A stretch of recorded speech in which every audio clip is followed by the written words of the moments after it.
नमस्कार मैत्रिणींनो, आपल्या यूट्यूब चॅनलमध्ये तुम्हा सर्वांचं खूप खूप स्वागत आहे।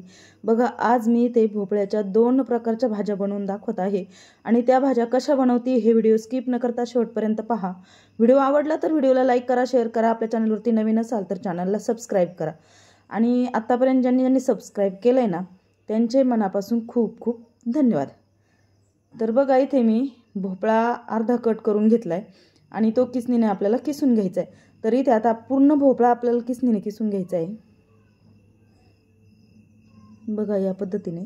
आणि मी भोपळ्याच्या 2 प्रकारच्या भाज्या दाखवती आणि ह्या भाज्या म्हणजे कशा आहेत, कशा झाल्यात हे नक्की शेवटपर्यंत पहा। कारण लहान मुलं काही भोपळा खात नाही किंवा मोठ्या माणसांना सुद्धा भोपळा काही माणसांना आवडत नसतो, तर त्यासाठी आणि औषधी एकदम तो भोपळा, तर त्यासाठी मी हे वेगळ्या प्रकारच्या 2 भाज्या बनवून दाखवत आहे आणि ते वाटणार सुद्धा नाही ही भोपळ्याची भाजी म्हणून, एवढे सुंदर होते। तर त्यामध्ये मी एक प्रकार दाखवणार आहे भोपळ्याचा ठेचा आणि दुसरा प्रकार दाखवणार आहे तो भोपळ्याची कतली। त्यासाठी ही रेसिपी शेवटपर्यंत बघा आणि रेसिपी कशी झाली मला कमेंटमध्ये सांगा। तर बघा, आता इथे आपला हा भोपळा किसून झालेला आहे।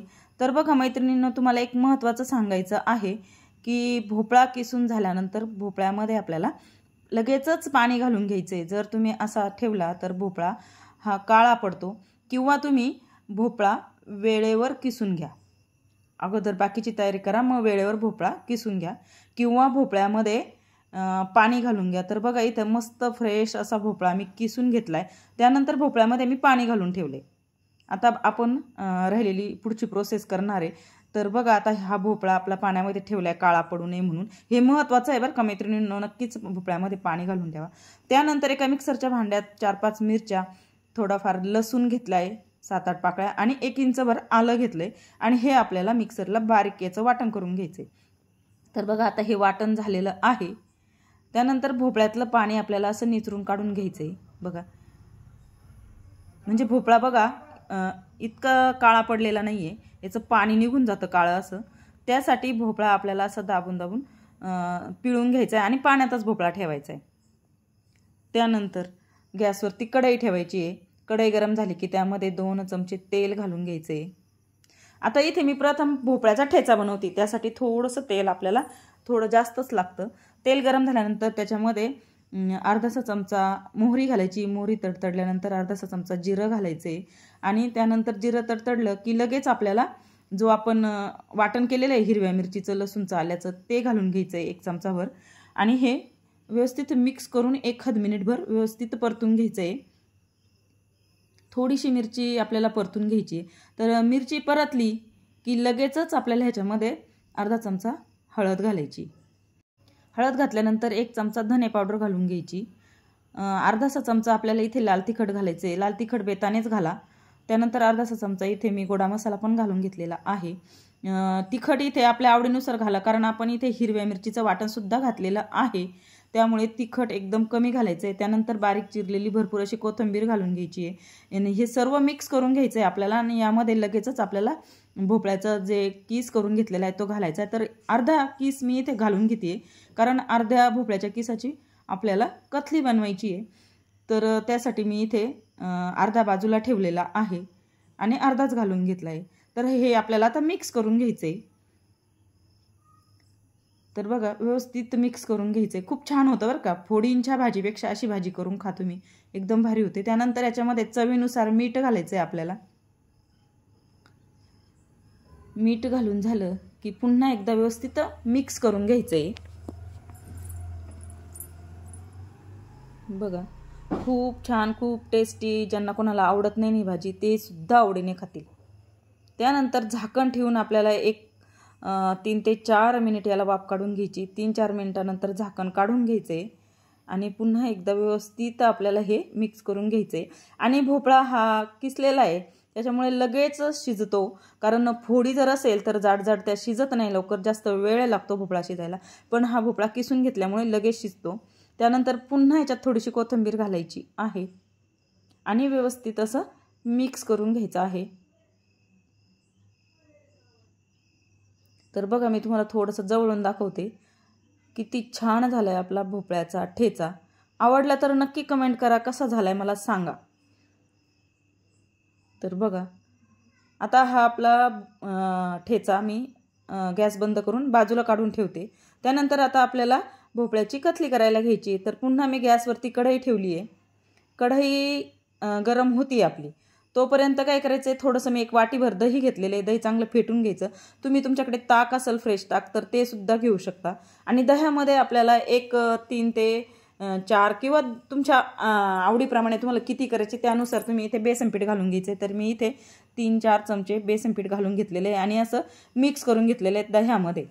आणि थोडंसं पाणी घालून आणि पूर्ण असं त्याचं बॅटर बनवलेलं आहे. त्यानंतर आपली कढई तापलेली आहे तर त्याच्यामध्ये 1 चमचा तेल घालून घेतले. तेल गरम झाल्यानंतर यामध्ये आपल्याला 1 चमचा मोहरी घालायची. मोहरीचा वापर इथे थोडासा जास्त करायचा आहे. अर्धासा चमचा जिरं घालायचं आहे. जिरं मोहरी आपल्याला पूर्ण 1 चमचा घालून घ्यायचं आहे. जिरं मोहरी चांगली तडतडली की लगेच आपल्याला याच्यामध्ये हिरवं वाटण घालून घ्यायचं आहे, जे आपण हिरवी मिरची लसूण आणि आल्याचं केलेलं आहे. आणि हे आपल्याला थोडंसं मिक्स करून आणि मिरची व्यवस्थित परतून घ्यायची 1 मिनिटभर. त्यानंतर याच्यामध्ये लगेच आपल्याला हळद घालून घ्यायची आणि 1 पाव चमचा हिंग घालून घ्यायचा आहे. हळद आपल्याला अर्धा चमचा घालायची आणि हिंग आपल्याला पाव चमचा घालायचं आहे. पुन्हा एकदा व्यवस्थित मिक्स करून घ्यायचं आहे. मिक्स करून झाल्यानंतर ह्याच्यामध्ये जो किसून ठेवलेला भोपळा होता तो आपल्याला घालून घ्यायचा आहे. तर तुम्ही इथे किती कथली करणार आहे त्यानुसार आपल्याला भोपळा घ्यायचा आहे. कमी जास्त तुम्ही करू शकता, त्याचं काही असं स्पेसिफिक माप नाही आहे. तर बघा आता हे मी मिक्स करून घेतले. त्यानंतर ह्याच्यामध्ये आपल्याला चवीनुसार मीठ घालून घ्यायचं. तर मीठ आपल्याला इथेच सर्व घालून घ्यायचं आहे, वरून मीठ घालायचं नाही आहे, नाही तर कथली आपली फुटते. त्यानंतर याच्यामध्ये 1 बारीक चिरलेला टोमॅटो घालून घ्यायचा आहे आणि व्यवस्थित मिक्स करून घ्यायचं आहे. थोडीशी कोथिंबीर पण घालून घ्यायची आपल्याला याच्यामध्ये आणि व्यवस्थित मिक्स करून घ्यायचं आहे. बघा टमाट्यामुळे कथली इतकी सुंदर टेस्ट येते कथलीला.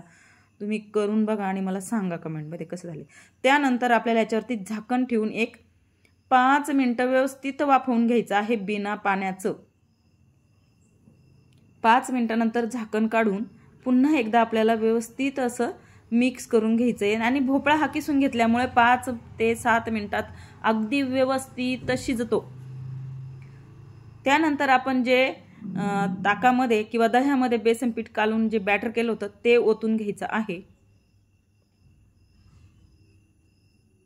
बघा आणि व्यवस्थित मिक्स करून घ्यायचं आहे. आणि आपल्याला किती करायची कथली त्यानुसार आपल्याला याच्यामध्ये पाणी ॲड करायचं. तर मी इथे 1 डब्बा पूर्ण परत पाणी ॲड केलेलं आहे, ज्यामध्ये आपण ताक आणि बेसन भिजवलं होतं त्याच डब्याने पुन्हा मी व्यवस्थित पाणी घालून घेतलेलं आहे.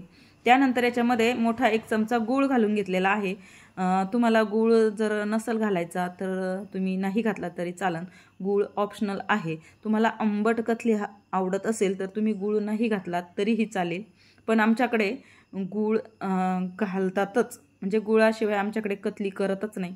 त्यामुळे मी इथे 1 मोठा चमचा गूळ घालून घेतलेला आहे. व्यवस्थित मिक्स करून घ्यायचं आहे आणि मस्त याला 5-7 मिनिट उकळून घ्यायचं आहे. व्यवस्थित अगदी उकळी फुटू द्यायची त्याला. तर बघा इथे आता हळूहळू आपली उकळी फुटायला लागलेली आहे आणि गॅस आपल्याला मीडियम टू म्हणजे लो फ्लेमवर ठेवला तरीही चालेल, कारण ही वरती येऊन उतू जाण्याची शक्यता असते. आणि उतू जाऊ नये म्हणून मध्ये असा चमचा ठेवला तरी चालतो, म्हणजे वरती कथली आपली उतू जात नाही, कढईच्या बाहेर येत नाही. त्यामुळे चमचा ठेवा, हे सुद्धा महत्त्वाचं आहे. आणि म्हणून मध्ये मध्ये मी अशा ह्या टिप्स सांगत असते की आपली कथली उतू जाऊ नये म्हणून याच्यामध्ये चमचा ठेवा. तर इथे बघा आता आपली कथली शिजलेली आहे खूप. आणि किती घट्ट करायची आपल्याला तर ती आपल्या ह्याच्यानुसार आपण किती शिजवायची, आपल्याला किती घट्ट हवी त्यानुसार करायची. ही कथली आपण भाताबरोबर खाऊ शकतो, भाकरीबरोबर खाऊ शकतो, चपातीबरोबर सुद्धा खाऊ शकतो आणि ठेचा आपण भाकरी आणि चपातीबरोबर खाऊ शकतो, हे तर आपल्याला माहीतच आहे. तर अशा पद्धतीने आपली ही कथली इथे तयार झालेली आहे. गॅस बंद करायचा आहे, वरतून थोडीशी कोथिंबीर घालायची आहे आणि पुन्हा एकदा थोडंसं मिक्स करून घ्यायचं आहे. तर इथे आता आपली ही भोपळ्याची कथली तयार आहे. बघा रेसिपी कशी वाटली मला कमेंटमध्ये सांगा. मी आता सर्व करते एका ताटामध्ये. तर बघा ही मी भोपळ्याची कथली इथे सर्व केलेली आहे एका वाटीमध्ये. तर ही कथली आपण भाकरी, चपाती आणि भाताबरोबर खाऊ शकतो. बघा खूप सुंदर झाली ही कथली. त्यानंतर हा आहे भोपळ्याचा ठेचा आपण चपाती किंवा भाकरीबरोबर खाऊ शकतो। व्हिडिओ कसा वाटला मला कमेंटमध्ये सांगा। व्हिडिओ आवडला तर लाईक शेअर सबस्क्राईब करा। व्हिडिओ पूर्ण बघितल्याबद्दल सर्वांचे खूप खूप धन्यवाद।